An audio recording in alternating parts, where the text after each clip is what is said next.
પીઠ આગેવાને પૂછ્યું, તને ભગવાને દીક્ષા આપી છે એવું સ્વીકારશે કોણ? ચુનીલાલે કહ્યું, ભગવાને પસંદ કર્યો અને સ્વીકાર્યો. આટલું પર્યાપ્ત છે.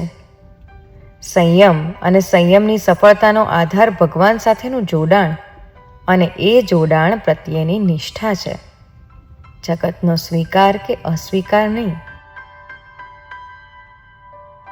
પીઠ આગેવાને જવાબ આપ્યો, બધા કહે છે કે 3 દિવસથી તે ખાધું પીધું નથી. ચુનીલાલે કહ્યું, ખાવું અનિવાર્ય નથી. પીઠ આગેવાને પ્રશ્ન કર્યો, સ્વજનો પર ભાવાત્મક દબાણ ઊભું કરવા આહાર ત્યાગ કર્યો છે? ચુનીલાલે સામે પ્રશ્ન કર્યો, શા માટે દબાણ ઊભું કરવું પડે? પીઠ આગેવાને કહ્યું, આ બંધનથી છૂટવા માટે. ચુનીલાલે શાંતિથી જવાબ આપ્યો, બાહ્ય અવસ્થા જોઈને તમને એવું લાગે છે કે બંધનમાં છું. વાસ્તવમાં એવું નથી. મુક્ત છું. પીઠ આગેવાને કહ્યું, સ્વજનો તારી મરજી મુજબ કરવાની છૂટ આપે તો શું કરીશ? ચુનીલાલે કહ્યું, ભગવાન જેમ આદેશ કરશે તેમ.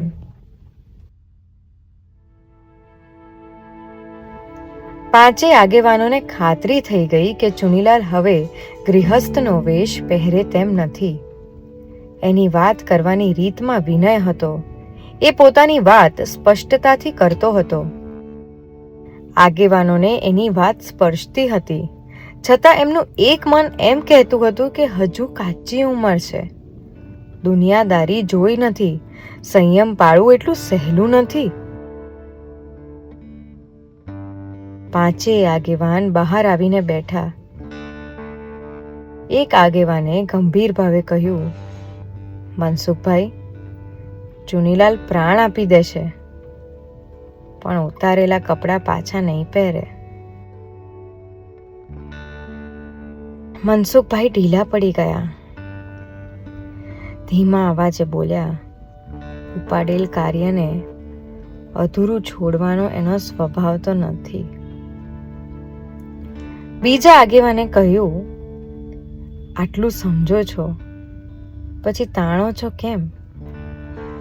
અને સારે માર્ગે જાય છે ને? મનસુખભાઈ પાસે આ પ્રશ્નનો જવાબ ન હતો. એમણે માથું ઢાળી દીધું. થોડી ક્ષણોના મૌન પછી એ આટલું બોલી શક્યા, મારી મતિ કામ નથી કરતી. મોટા,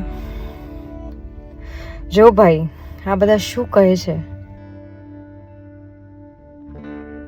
આગેવાને કહ્યું, મોટા ભાઈ હવે મોડું કરવામાં મજા નથી.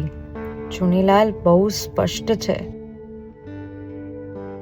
મોટાભાઈએ જોઈ લીધું કે અત્યારે એમનો પક્ષ લે એવું કોઈ નથી. એમણે ઢીલા અવાજે કહ્યું, આપ સૌ સમાજના આગેવાન છો, અમારા હિતેચ્છુ છો, પણ સલાહ આપવી જેટલી સહેલી છે, પાળવી એટલી કઠિન છે. પીઠ આગેવાને જવાબ આપ્યો, તમારી વાત સાચી છે, પણ રસ્તો તો વિચારવો પડશે ને. મોટાએ જે રીતે વાત કરી એથી મનસુખભાઈને બળ મળ્યું. એમણે કહ્યું, તમારા દીકરાની વાત હોત તો શું કરત?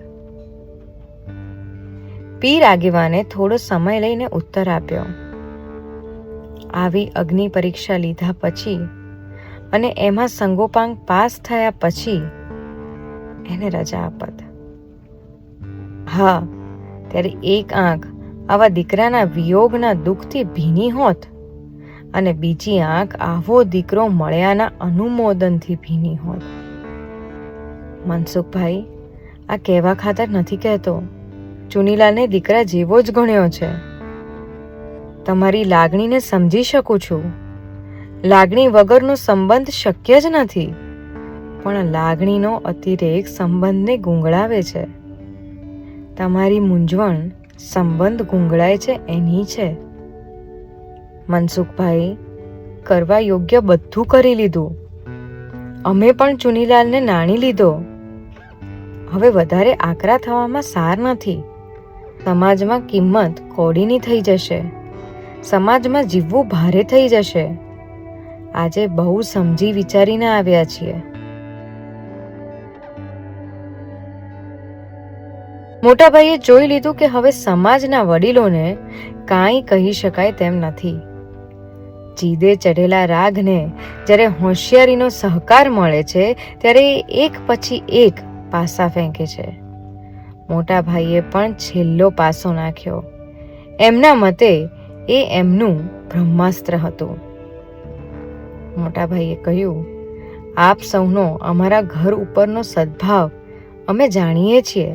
આપની સલાહને અવગણવાનો કોઈ ભાવ નથી, પણ પછી એની વહુનું શું એ પણ વિચારવું પડશે ને. આગેવાનો મૌન થઈ ગયા. મોટાભાઈની વાત સાચી હતી. ચંદનની ઉંમર સાવ નાની હતી. સથવારા વિના આખી જિંદગી કાઢવી અને યૌવન જીરવવું અતિ કઠિન છે. આગેવાનો વિચારમાં પડી ગયા. એમને થયું કે આ વાત આ રીતે આપણા ધ્યાનમાં કેમ ન આવી. તીર નિશાન પર વાગ્યું છે એવું જોઈને મોટાભાઈને થોડી ધરપત વળી. હારની બાજી જીતમાં ફેરવાય એવી સંભાવના એમને જોઈ. સહેજ વિચાર કરીને પીડ આગેવાને કહ્યું, ચંદન સાથે વાત કરવી જોઈએ. એનું મન જાણવું જોઈએ. એને બોલાવો. ઓમ શ્રી સિદ્ધિ સુરેશ્વર સદગુરુભ્યો નમઃ.